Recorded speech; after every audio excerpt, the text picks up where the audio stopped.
Hello दोस्तों, तो कैसे हैं आप सभी लोग। उम्मीद करता हूँ अच्छे होंगे, आपकी पढ़ाई भी अच्छी चल रही होगी। तो चलिए देखिए, आज हम शुरू करेंगे हमारा जो नेक्स्ट पार्ट क्लास 10th के मैथ का जो हम कर रहे थे। देखिए, नेक्स्ट क्वेश्चन है, find the next term of the AP. AP means arithmetic progression. और ये अरिथमेटिक प्रोग्रेशन मतलब क्या होता है कि एक ऐसा ना हमारे पास सीक्वेंस गिवन होगा जिसमें एक कुछ हमें सिमिलरिटीज दिखेगा। क्लियर बात। तो उसको हम क्या बोलते हैं, अरिथमेटिक प्रोग्रेशन। तो यहाँ पे कह रहा है हमें नेक्स्ट टर्म निकालना है। क्लियर भाई, ये देखिए हमारे पास टर्म गिवन है 5 2 -1 -4। तो अगर आप ध्यान से देखेंगे 5 और 2 के बीच का जो डिफरेंस है 3 है। क्लियर बा। फिर 2 और -1 के बीच का डिफरेंस कितना है, वो भी 3 है। और -1 और 4 के बीच का डिफरेंस भी 3 है। इट मीन्स ये जो हमारा डिजिट है, इस डिजिट में से हम 3 3 माइनस करते हुए चले जा रहे हैं। ठीक है, तो देखिए हमें कॉमन सीक्वेंस मिल गया। फिर इसके बाद नेक्स्ट डिजिट हमारा कितना हो जाएगा, हम वैसे ही फाइंड आउट कर सकते हैं। 3 माइनस करेंगे तो कितना आएगा, -3, ओ सॉरी -4 और -3 इज इक्वल टू कितना आएगा, -7। तो इट मीन्स हमारा जो नेक्स्ट टर्म होगा वो होगा -7। क्लियर हुआ। तो ये तो हमने इस तरीके से निकाल लिया, लेकिन आइए प्रॉपर मैनर में कैसे निकालेंगे वो देख लेते हैं। तो देखिए, सबसे पहले हमने यहाँ पे लिख लिया गिवन ए पी इज 5 2 -1 -4। और यहाँ पे जो फर्स्ट टर्म है ना, फर्स्ट टर्म, तो फर्स्ट टर्म को हम बोलते हैं ए। ठीक है, तो first term is equal to 5 हो गया। और कॉमन डिफरेंस, कॉमन डिफरेंस मतलब ये होता है कि आप कोई सा भी दो डिजिट ले लीजिए। ठीक है, वहाँ से आगे वाले यानी राइट वाले से लेफ्ट वाले को माइनस करना है। तो हमेशा हम स्टार्टिंग के डिजिट लेते हैं। क्लियर हुआ। मतलब ये हुआ कि 2 -5। तो ये आएगा हमारा कॉमन डिफरेंस। 2 में से 5 को माइनस करेंगे तो कितना आएगा, -3। क्लियर हुआ। अब देखिए हमें कौन सा टर्म फाइंड आउट करना है, 1 2 3 4, और इसके बाद फिफ्थ वाला टर्म हमें फाइंड आउट करना है। बात समझ में आया। हमें कौन सा टर्म फाइंड आउट करना है, नेक्स्ट टर्म। नेक्स्ट टर्म का मतलब फिफ्थ टर्म हमें फाइंड आउट करना है। तो वही देखिए मैंने यहाँ पे लिखा हुआ है, next term means fifth term, so n is equal to 5। तो वो जो हम nth टर्म बोलते हैं ना, देखिए यहाँ पे हम टर्म की बात कर रहे हैं कि कौन सा टर्म, फिफ्थ टर्म। लेकिन वैल्यू कितना आया था, हमने ऐसे ही देखा था तो -7। ये है वैल्यू और ये है टर्म कि कौन सा टर्म। तो हमें कौन सा टर्म फाइंड आउट करना है, फिफ्थ टर्म। तो यहाँ पे ध्यान से देखिए, फर्स्ट टर्म को ए से डिनोट करते हैं, कॉमन डिफरेंस को डी से डिनोट करते हैं, और जो हमारा जो nth टर्म उसको हम n से डिनोट करते हैं। तो ये देखिए हमारे पास फॉर्मूला होता है T5। मतलब जो हमें कौन सा टर्म निकालना है, हमें फिफ्थ टर्म निकालना है ना। तो ये हो गया T5, फिर a प्लस n-1 और d से मल्टीप्लाई करना है। तो a की वैल्यू बताइए कितना है, a की वैल्यू हमने ऊपर देखा 5 है, और n की वैल्यू भी 5 है। क्लियर हुआ। n की वैल्यू भी 5 है और a की वैल्यू भी 5 है, और इसको क्या करना है, -3 से मल्टीप्लाई करना है। तो ये हो गया आपका 5, 5 -1 कितना हो गया, 4, और ये कॉमन डिफरेंस से मल्टीप्लाई कर दीजिए। यहाँ पे ध्यान दीजिएगा, जो सभी हमें टर्म निकालना होता है ना उनमें से 1 माइनस करते हैं। जैसे a प्लस, अब अगर हमें 6 टर्म निकालना होता तो n-1 यानी 6 -1 5, और d मतलब कॉमन डिफरेंसेस को मल्टीप्लाई करना है। तो वही चीज़ देखिए किया हुआ है यहाँ पे, n-1 यानी हमें फिफ्थ टर्म निकालना है। तो 5 -1 कितना आ गया, 4, फिर मल्टीप्लाई बाय -3, फिर आगे आप सॉल्व कर लेंगे इसको। तो इस तरीके से आपका कितना आ जाएगा, ये देखिए -3, और इस 4 को मल्टीप्लाई करेंगे -12, फिर प्लस माइनस मल्टीप्लाई करेंगे तो आ जाएगा माइनस, और -12 में से अगर 7 माइनस करेंगे तो कितना आ जाएगा आपका, ये -7 आ जाएगा। ठीक है, -12 और साथ में +5। अगर इस चीज़ को आप पूरा सॉल्व करेंगे तो कितना आ जाएगा आपका, -7 आ जाएगा। क्लियर हुआ। तो इस तरीके से हमारा आंसर कितना आ गया, -7। तो देखिए हम चाहे इसको ऐसे लिखें -12 या फिर +5, दोनों ही चीज़ ठीक है। क्लियर हुआ, वो समझने का डिफरेंस है बस, बाकी और कुछ नहीं डिफरेंस है। तो इस तरीके से ये क्वेश्चन भी हमारा सॉल्व हुआ। तो आइए अब हम आगे बढ़ते हैं नेक्स्ट क्वेश्चन की तरफ। अब वो नेक्स्ट क्वेश्चन देखिए क्या कह रहा है, अगेन ये अरिथमेटिक प्रोग्रेशन पे ही है। कह रहा है which term of the AP, ये हमारे पास एपी गिवन है, will be 132 more than that it's 54th term. Clear हुआ कि ये हमारे पास एपी गिवन है। अब कह रहा है इस एपी के थ्रू अगर आप 54th टर्म निकाल दें, समझ में आई बात, आपने कौन सा टर्म निकाल दिया, 54th टर्म निकाल दिया, ठीक। तो कह रहा है उस 54th टर्म, देखिए 54th टर्म की बात कर रहा है, 54 नहीं बोल रहा है, 54th टर्म। तो कह रहा है उस 54th टर्म में अगर आप इसको ऐड कर देते हैं तो वो कौन सा टर्म होगा, ठीक, कौन से नंबर का टर्म होगा। तो क्वेश्चन समझ में आया कि ये हमारे पास एपी है, तो इसका हम क्या निकाल लेंगे, 54th टर्म निकालेंगे पहले तो बात समझ में आया। फिर उसमें हम इसको ऐड करेंगे, देखिए बोला है ना मोर, तो मोर मतलब 54th टर्म, मतलब जो भी वैल्यू इसको आएगी उसमें इतने को हम ऐड करेंगे, फिर उसका हम एन निकालेंगे। क्लियर हुआ। तो आइए क्वेश्चन समझते हैं आगे। तो देखिए ए अगेन जो सबसे पहला टर्म है वो कौन है, ए मीन्स 3, और डी कितना हो जाएगा, D is equal to 15 minus 3, तो ये आ गया आपका 12, ठीक है। और हमें क्या निकालना है, हमें ये जो 132 ज़्यादा है ना 54th टर्म से, तो उसका हमने नाम यहाँ पे क्या रखा है, ये रहा AN2। क्लियर हुआ। तो हमें कौन सा टर्म निकालना है बताइए, AN2। तो देखिए आगे, तो देखिए AN2 मतलब ये वो वैल्यू है जो कि 54th टर्म से 132 ज़्यादा होगा। तो हमने क्या कर दिया, A54, ठीक है, कि मतलब A54 की जो भी वैल्यू होगी वो, और साथ में 132। क्लियर हुआ। तो ये बन गया हमारा इक्वेशन। अब इसको आगे हम सॉल्व करते हैं। तो AN2 की जगह हम क्या लिखेंगे अगेन बताइए, A प्लस n-2 1D, ठीक है। तो यहाँ पे देखिए ये N2 हमने नाम रखा क्योंकि ये nth कौन सा है, ये जो हमारा आएगा, और ये N1 हमने नाम रखा इस वाले का, 54th टर्म को N1 नाम दिया है, और जो भी हमारा टर्म आएगा उसको N2 नाम दिया है। क्लियर हुई बात। तो देखिए इज इक्वल टू A54, तो इसकी जगह हम क्या लिख सकते हैं, A plus n-1D plus 32। Clear हुई बात। फिर इस तरीके से देखिए आगे वैल्यू को हम पुट कर देते हैं। A की वैल्यू कितनी है, 3। अब ये N2 हमें फाइंड आउट करना है। क्लियर हुआ, क्या फाइंड आउट करना है हमें, N2 फाइंड आउट करना है। D तो कॉमन डिफरेंस है, तो कॉमन डिफरेंस तो हर जगह पे सेम ही आएगा जो हमने ऊपर निकाला है, क्योंकि AP तो हमारा सेम है, मतलब कॉमन डिफरेंस भी सेम ही आएगा। तो ये कॉमन डिफरेंस हो गया 12, ठीक है। और उसके बाद देखिए यहाँ पे भी इधर 3 और N1 मतलब 54, ये हो गया 54 माइनस 1, फिर D 132।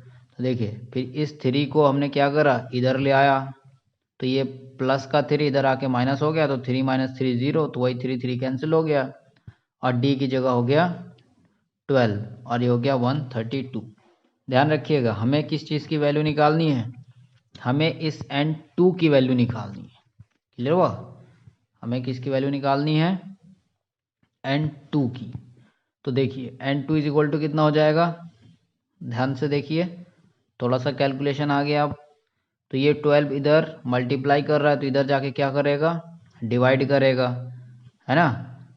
तो ये देखिए अब इसको मल्टीप्लाई कर लीजिए, तो कितना आएगा, 636 आएगा, ठीक है। 53 इंटू 12 करेंगे तो 636 आएगा, प्लस 132, ये हो गया आपका इतना, और ये 12 इधर आके डिवाइड कर रहा है। फिर इसके बाद इसको ऐड करेंगे तो ये आ जाएगा आपका 768, फिर डिवाइड बाय 12, फिर 12 से डिवाइड करेंगे तो ये आ जाएगा आपका 64। बात समझ में आया। तो n-1 इज इक्वल टू कितना आया हमारे पास, 64, ठीक है। फिर उसके बाद हमें तो n-1 नहीं चाहिए, हमें तो n2 चाहिए ना। तो n-1, ये n2 minus 1 is equal to कितना हो जाएगा, 64।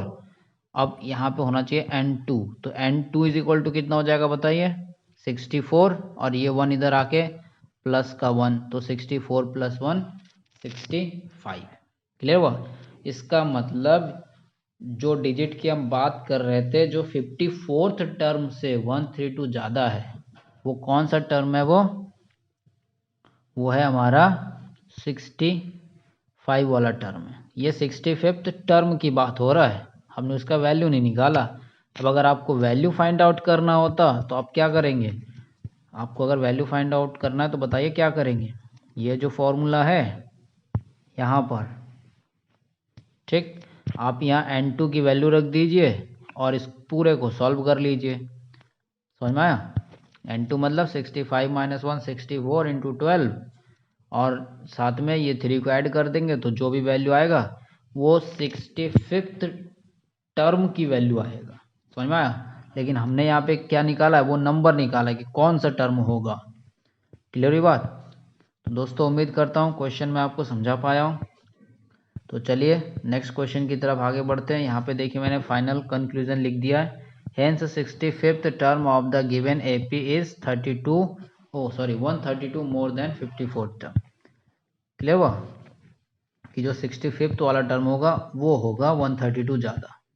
किससे? 54th term. देखिए यहाँ पे ये जो TH वाला टर्म समझिए, जैसे मैं बोलूँ कि फर्स्ट टर्म, सेकेंड टर्म, तो फर्स्ट टर्म की बात कर रहा हूँ, लेकिन फर्स्ट टर्म की वैल्यू कितनी है? 3। अगर मैं बोलूँ फोर्थ टर्म, मैं बात कर रहा हूँ फोर्थ टर्म, लेकिन वैल्यू कितना है? 39। तो ये चीज़ ध्यान दीजिएगा कि ये fourth term, six term, 54th term, इस टर्म में कंफ्यूज मत होइएगा। वो वैल्यू नहीं है, वो टर्म है, nth टर्म है। क्लियर हुआ? तो इस तरीके से देखिए अब नेक्स्ट क्वेश्चन क्या है। नेक्स्ट क्वेश्चन कह रहा है the length of minute hand of a clock 7 centimetre, find the area swapped by the minute hand in 1 minute. तो देखिए कह रहा है एक घड़ी है, ठीक है, जिसका ये जो मिनट हैंड है, ये इसका लेंथ कितना है? 7 सेंटीमीटर है। क्लियर हुआ? इसका लेंथ कितना है? 7 सेंटीमीटर। अब कह रहा है ये 1 मिनट में कितने एरिया को कवर करेगा। समझ में? ये घड़ी है, अब घड़ी तो अपने पोजीशन से चलता रहेगा, तो कह रहा है जब ये 1 मिनट चलेगा तो वो कितने एरिया को स्वैप करेगा। क्लियर हुआ? ये जो 1 मिनट है, इस 1 मिनट में कितने एरिया को चलेगा, ये वो चीज़ हमें फाइंड आउट करना है। तो सिंपल बता देता हूँ। देखिए ये एक सर्कल है, सर्कल का एरिया निकाल लीजिए, है ना? सर्कल का एरिया निकाल लिया। अब ये जो घड़ी पूरा यहाँ से घूम के यहाँ पे आएगा तो इसके लिए इसको कितना टाइम लगता है? 60 मिनट लगता है। यानी कि ये जो टोटल एरिया है घड़ी का वो कवर करेगा 60 मिनट में, है ना? यानी 60 minute is equal to total area. तो 1 मिनट इज इक्वल टू कितना हो जाएगा?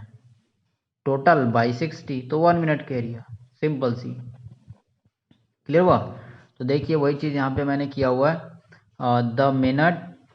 The minute hand of a clock describes a radius of a circle that is 7 centimetre. ये जो मिनट हैंड है ये क्या है? एक तरीके से सर्कल का रेडियस है। क्लियर हुआ?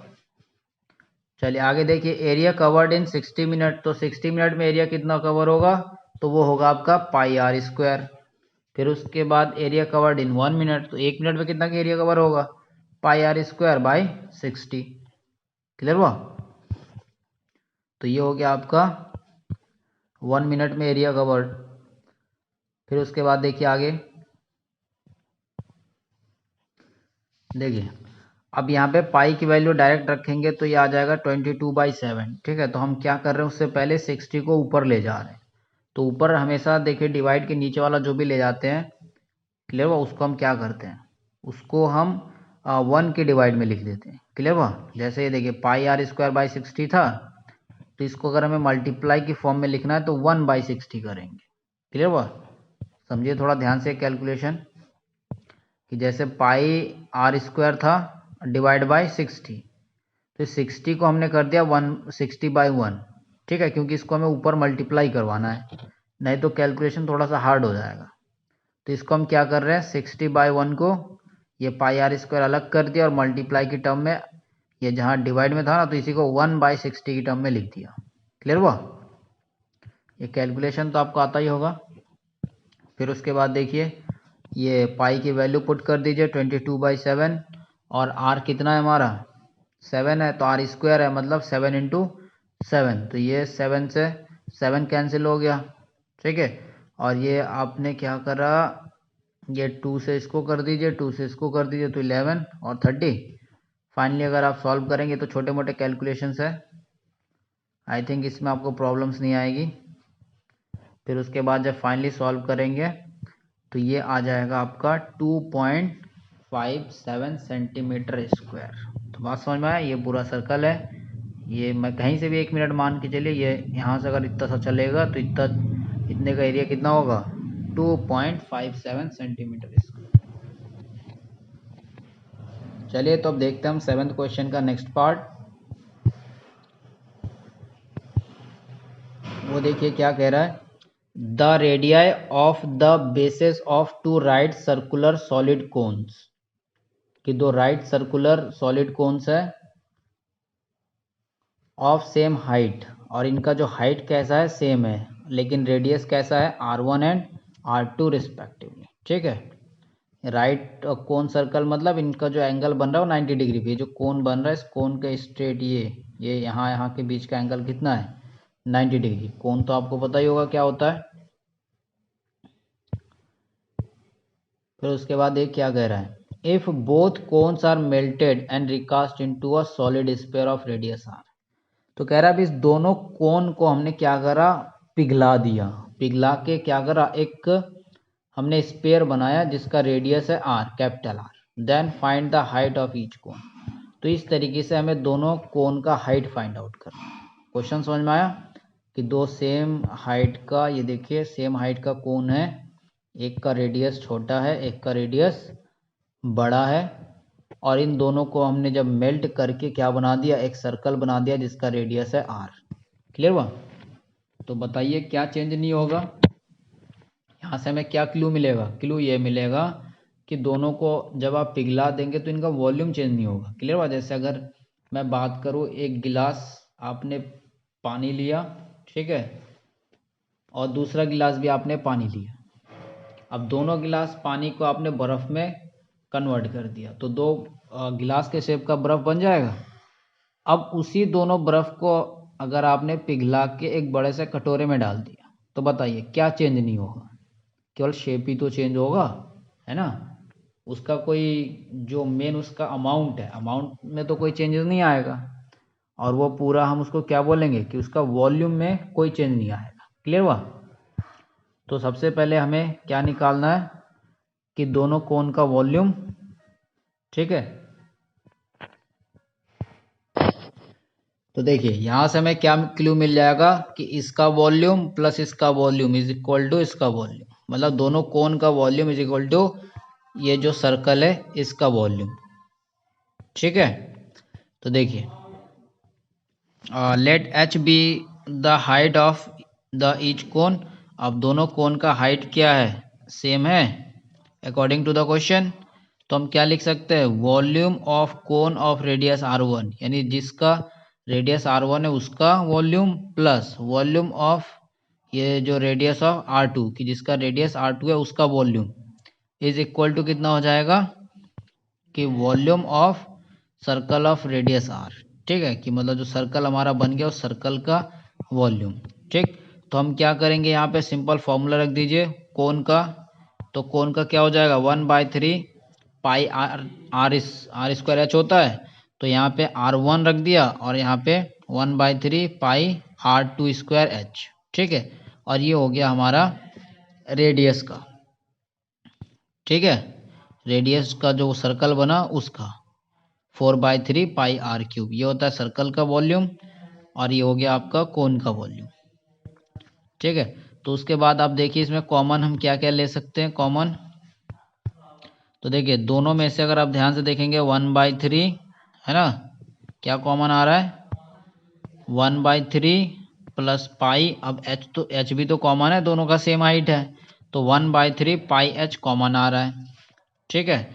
तो 1/3 पाई एच हमने कॉमन ले लिया, और तो अंदर क्या बच गया R1 square plus R2 square, और इधर क्या बच गया 4/3 पाई R3। तो देखिए 3 से 3 कैंसिल हो गया, पाई से पाई कैंसिल हो गया, क्लियर हुआ? तो हमें क्या चाहिए था बताइए, हमें चाहिए एच ही तो निकालना था।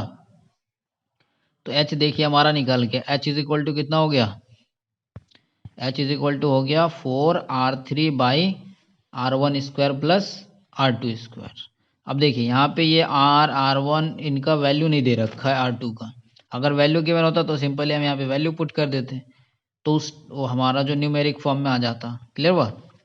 तो ये फाइनली हमारा आ गया एच इज इक्वल टू कितना आ गया answer, 4r³ r1 square plus r2 square. तो ये क्वेश्चन हो गया हमारा सॉल्व।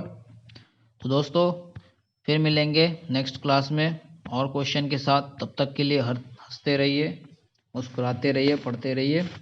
जय हिंद। और अगर कोई आपको प्रॉब्लम्स आ रहा है तो आप कमेंट सेक्शन में ज़रूर बताइए।